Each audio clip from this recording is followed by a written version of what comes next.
Здравствуйте, меня зовут Нуржан Тойш, и я являюсь инноватором в сфере этнической музыки. Вы можете спросить, какую пользу принесет моя речь в сфере этнической музыки. Я объясню. Дело в том, что в своей творческой работе я обнаружил принципы, на которых может базироваться стратегия, направленная на занятие вашего конкурентного места как индивида, организации или даже целой страны на мировом конкурентном рынке. Например, мы все знаем, что мир стал глобальным.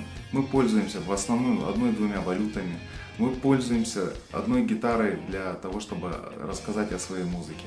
Мы пользуемся даже сейчас одним английским языком для того, чтобы изъясняться на мировом рынке. Но дело в том, что в этом однополярном мире теряются краски этого мира.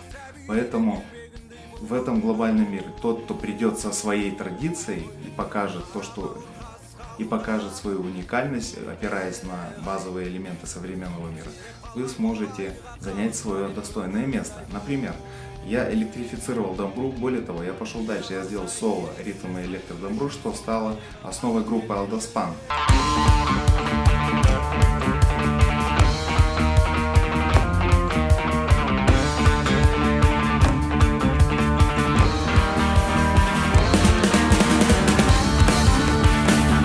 Добилась больших высот. Или же я электрифицировал жетиген и сделал жетиген, который стал визитной карточкой группы Шарапат, и она уже ездит по всему миру.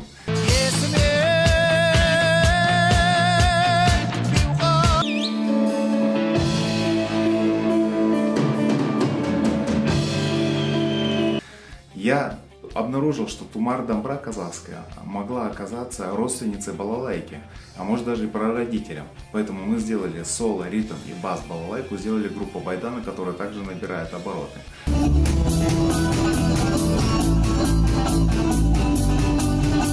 Мы не тратим много денег, СМИ нас любят, потому что им нужен контент. И действительно наша музыка вносит новое звучание, на котором можно сделать свое творчество любому музыканту в любой точке мира. Вы скажете, а были ли прецеденты в мире? Конечно же были.